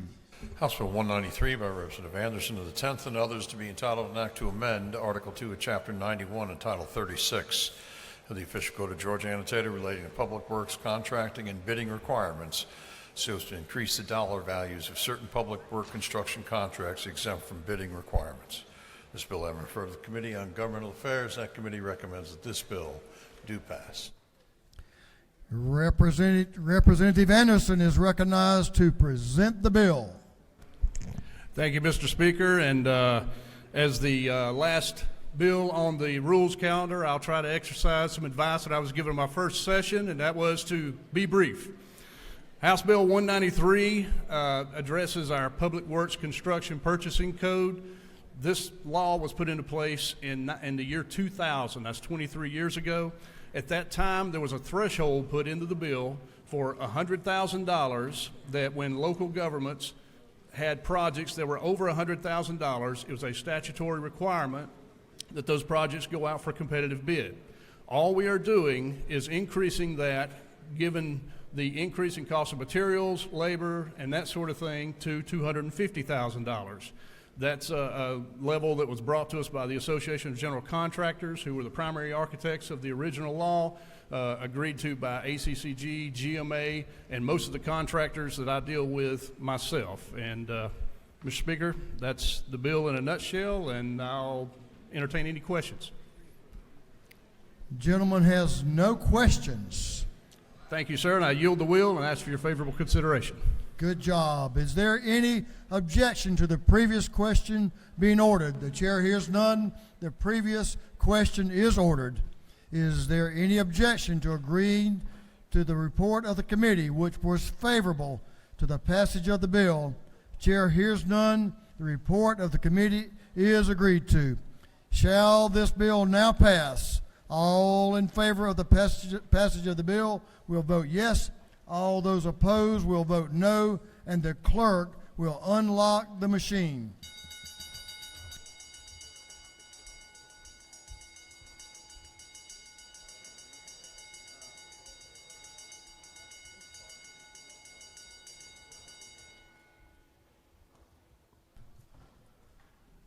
For what purpose does Representative Clark rise? Parliamentary inquiry, Mr. Speaker. State your inquiry. Mr. Speaker, is it not true that while I understand why this might be good from the perspective of local government, from the perspective of a business owner, could this not decrease the opportunity for new businesses to get these types of contracts? I think if you go speak to the author, I'm not sure I quite understand your point.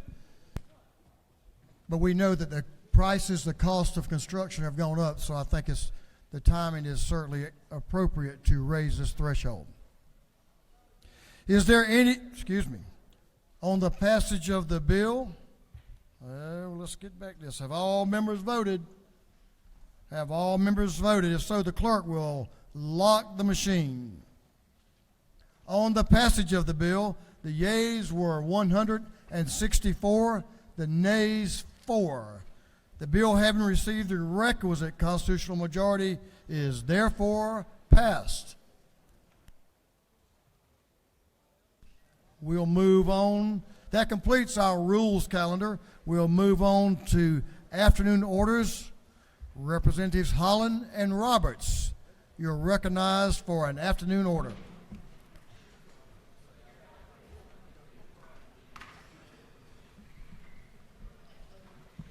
Thank you, Mr. Speaker. I'm delighted to stand here with my Sandy Springs colleagues as we welcome Leadership Sandy Springs to the Capitol today. Leadership Sandy Springs stands to inspire and empower its community leaders to be catalysts for collaborative and transformational progress. Connecting them with civic engagement and all of us is just another way they are able to affect positive change in our communities. Because of the change in schedule today, they've already moved on to their next stop, so we couldn't greet them in the gallery, but we're delighted that they were able to join us here today. Thank you, Mr. Speaker. Thank you, members. Representative Huddlestone is recognized for an afternoon order. Thank you, Mr. Speaker. As some of you may have seen today, had some delivery of some green plants to your office. This was from a young group of folks that was representing the Georgia Green Industry Association.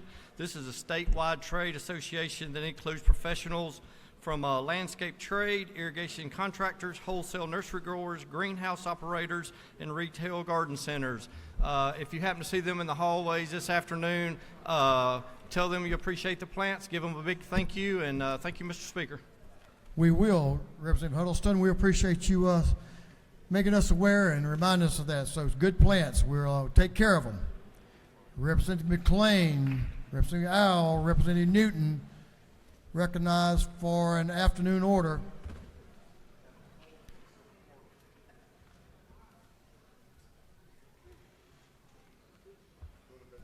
McLean, Representative McLean. Did I not say you, sir? Representative McLean, you're the lead. Thank you, Mr. Chairman. You know, thank you. Hey, thank you, thank you, Mr. Leader.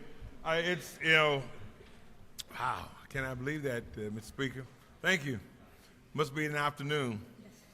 Thank you. I'm glad to have y'all with me. Yeah, on your desk, you all have calendars, and those calendars are transplant calendars. And what I have with me are two doctors, and I definitely want to make sure that you realize that organ donation is something that saves lives. And I thought Representative Pedro Marin would be here with us as well, because when Pedro's son passed several years back, his son helped save 33 lives with tissue donation. So Representative Marin, he's back there, but I just want you all to know, and I do want, since this is an afternoon order, for these two doctors, hopefully they can shed some light, but please go through the calendars and see the faces of transplants.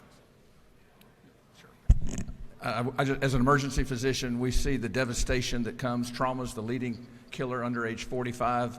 When something good can come from a tragedy, certainly we want to avoid them, number one, but when something good can come, and when people are compassionate enough to make the effort to put organ donor yes on your driver's license, I can tell you it's going to make a difference for people, and it brings just a wonderful thing out of a tragedy, and can help turn it around for so many. So thank you, Representative McLean. I would love for Representative Marin to say a word. I don't see no light. No light yet. Okay. Thank you, Mr. Speaker. Thank you, members.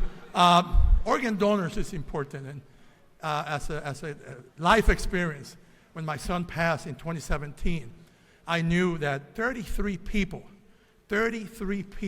got something donated from my son's body. So again, it's important you all do it in the license. But again, that fills me up that some people, 33 people out there in Georgia has something from my son. So thank you.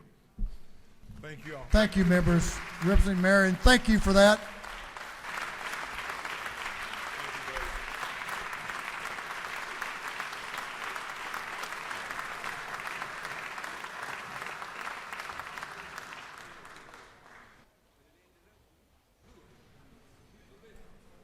Representatives Lim,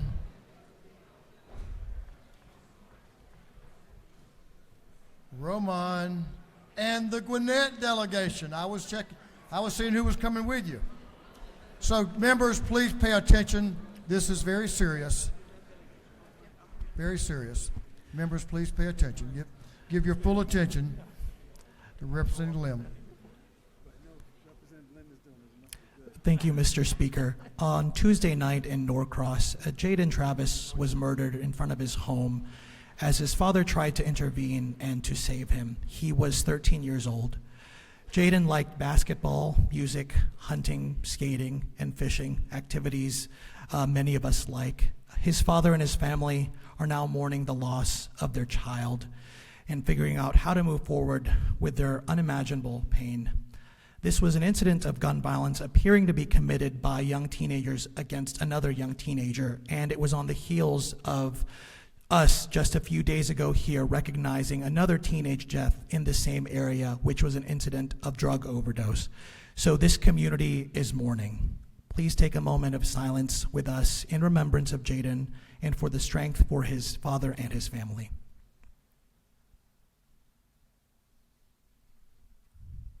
Thank you, Mr. Speaker. Thank you, Representative. Appreciate you bringing that to our attention. That completes our afternoon orders. Now we have several motions we need to tend to and listen to here to take care of some business. So at this time, let's see, have a couple of lights.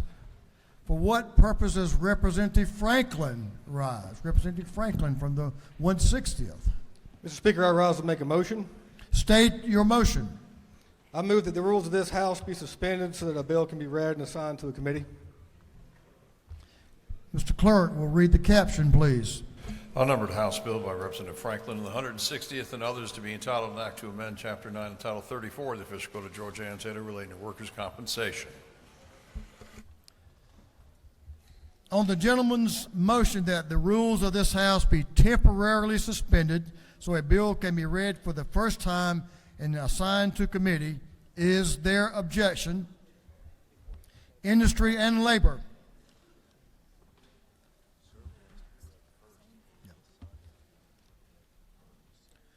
For what purpose does Chairman Saines rise? Mr. Speaker, I rise to make a motion.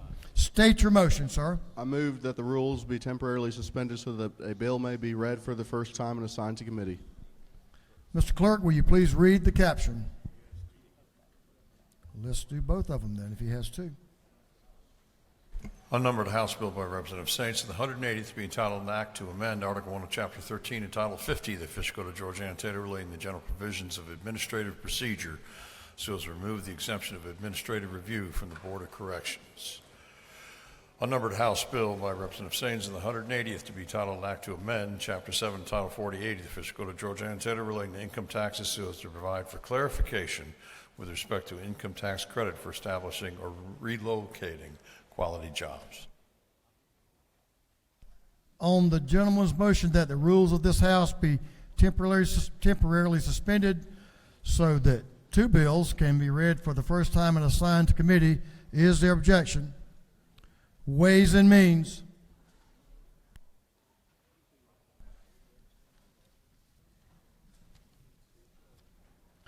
For what purpose does Chairman Blackman rise?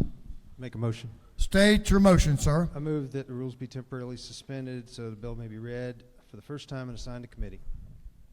Clerk will read the caption, please, Mr. Clerk. House Bill 464 by Representative Blackman in the 146th to be titled an act to amend Chapter 7 to Title 48 of the Official Code of Georgia and Taylor relating to income taxes so as to revise the rate of taxation on income. On the gentleman's motion that the rules of this House be temporarily suspended so a bill can be read for the first time and assigned to committee, is there objection? Ways and Means. For what purpose does Chairman Carson rise? To make a motion.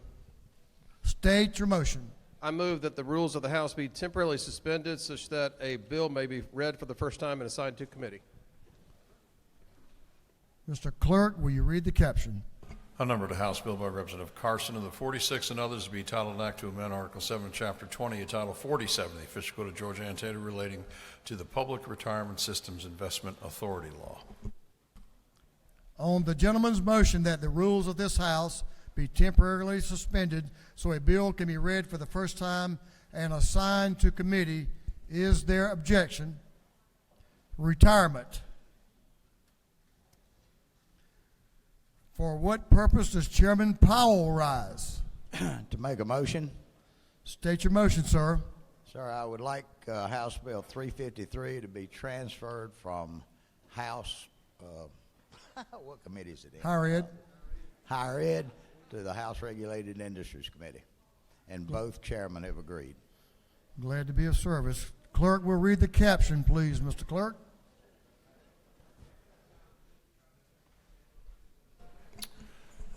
House Bill 353 by Reverend Apollo, 33rd to be entitled an act to amend Chapter 27, Title 50 of the Official Code of Georgia and to the Georgia Lottery for Education Act. On the gentleman's motion that HB 353 be withdrawn from the Higher Ed Committee and recommitted to the Regulated Industries Committee, is there objection? Hearing none, it is so ordered. Mr. Clerk, will you read the caption to a group of privileged resolutions? Honoring the life and memory of Major Terry Arnold. Honoring the life and memory of Gloria Ann Robinson. Recognizing and commending Janice Baker, recipient of the new Administrator of the Year Award. Recognizing and commending Vicki Bellevue Studley, recipient of the Elderly and Disabled Waiver Case Management Administrative Support Leadership Award. Recognizing and commending Carolyn Jo Lucky, recipient of the Emergency Preparedness Champion of Long-Term Care Award. Recognizing and commending Tanya Allman, recipient of the Elderly and Disabled Waiver Case Management Social Worker Case Management Leadership Award. Recognizing and commending Ivy Bembry, recipient of the Assisted Living Administrator of the Year Award. Recognizing and commending Joanne Wren, recipient of the Administrator of the Year Award. Recognizing and commending Cindy Bennett, recipient of the Elderly and Disabled Waiver Case Management Nurse Care Management Leadership Award. Recognizing and commending Ketta Evans, recipient of the Leadership Excellence Award. Recognizing and commending Glenn Curtis, recipient of the Engineering and Environmental Services Champion of Long-Term Care Award. Commending the Red Cross and recognizing March 2023 as Red Cross Month in Georgia. Recognizing and commending Clinicia M. Familia C. Baby. Recognizing and commending Thomas Jefferson Academy Jaguars. Recognizing and commending the Thomas Jefferson Academy Athletics Department. Recognizing and commending the Georgia Green Industry Association. Commending Jermaine Johnson. Recognizing and commending Terrence Edwards on being inducted into the Georgia High School Hall of Fame. Recognizing and commending Takio Spikes on being inducted in the Georgia High School Hall of Fame. Recognizing February 23rd, 2023 as Georgia Commission on Women's Champion for a Change Day at the State Capitol. Recognizing February 7th, 2023 as Girl Scout Day at the State Capitol and commending the Girl Scouts. Recognizing and commending Abrar Hashmi. And for other purposes. That completes the reading of the privileged resolutions. Is there any objection to adopting the privileged resolutions? Chair hears none. The resolutions are adopted. We're ready for announcements. Chairman Wickizer, recognized for an announcement. Mr. Speaker, the Industry and Labor will meet upon adjournment in room 506. We'll be really quick if you'll get there quick. Thank you.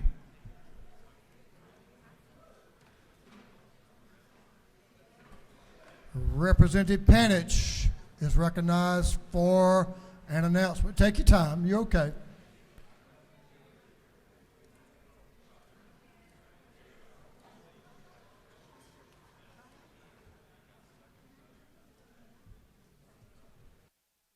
Thank you, Mr. Speaker. Today's Fulton County Day. Woo! Thank you. Come join us right after adjournment to celebrate Zernona Clayton, Reverend Durley, Senator Donzella James, Robin Crittenden, who's the Commissioner for the Department of Revenue, Pat Wilson, who is the Commissioner for Economic Development, who will all receive Outstanding Georgia Citizens Awards from the Secretary of State. We will be in 341 in this building. My directions are go outside and make a right. And then the Fulton delegation, House and Senate, will meet in 605 CLOB at 4 o'clock. See you there. Thank you. Thank you, Representative. You give great directions. Representative Jasmine Clark is recognized for an announcement. Thank you, Mr. Speaker. First announcement is for Policy Committee. We're meeting at 3 p.m. in room 605. Second announcement, members of GLBC that have to travel here, pack your black outfit. We are still coordinating the time, but we will take our picture next week. Pack your black outfit, GLBC. Thank you, Mr. Speaker. Thank you, ma'am. Chair Lady Darlene Taylor is recognized for an announcement. Thank you, Mr. Speaker. This is for Tuesday morning.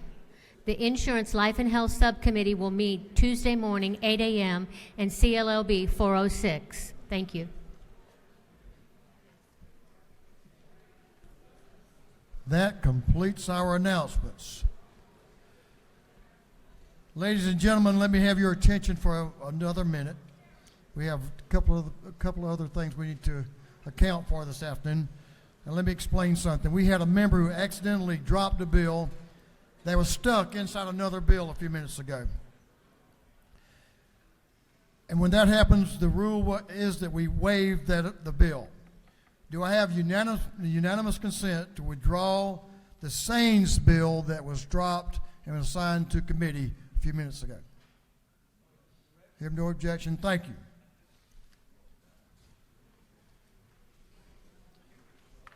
For what purpose? Yeah, we're going to get there. What purpose does Representative Thomas rise? To make a motion, Mr. Speaker. State your motion. To temporarily suspend the rules so the bill can be read for the first time. Mr. Clerk will read the caption, please. House Bill 461 by Representative Thomas, the 21st to be entitled Act to Amend Article 1 of Chapter 13 of Title 4080 of the Official Code of Georgia annotated relating to general provisions regarding specific business and occupation taxes. On the gentleman's motion that the rules of this House be temporarily suspended so a bill can be read for the first time and assigned to committee, is there objection? Ways and Means.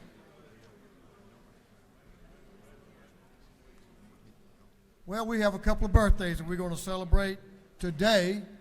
We already talked about and recognize our dear Representative Sheila Jones celebrating her birthday today. I think she's 39 for the second time. Representative Holly Marty Holly has a birthday today. Happy birthday, Representative.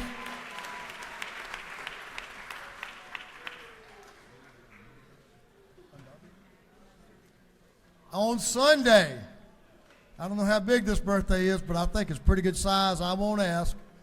Chairman Bill Werkheiser has a birthday on Sunday. Chairman Werkheiser.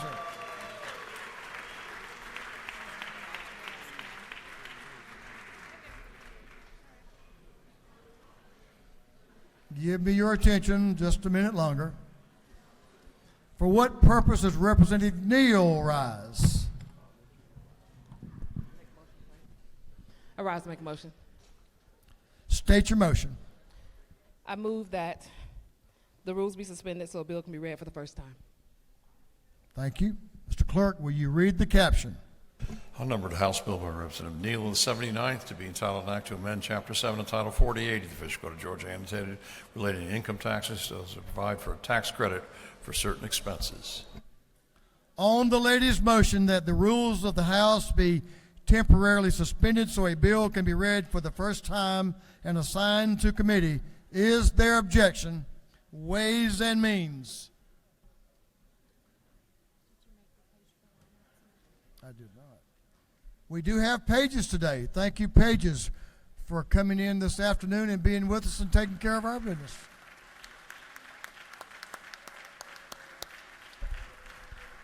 Now, members, if you have a page,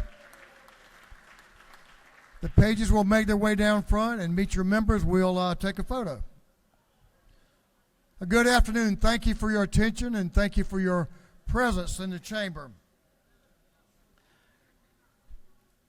Everyone be safe. Have a great weekend, and we'll see you back here when the majority leader tells us to. The majority leader is recognized for a motion. Thank you, Mr. Speaker. I move that this House stand adjourned until 10 a.m. on Tuesday, February 21st, 2023.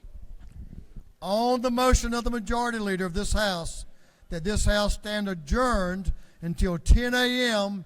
Tuesday, February the 20th of 2023, all those in favor will say aye.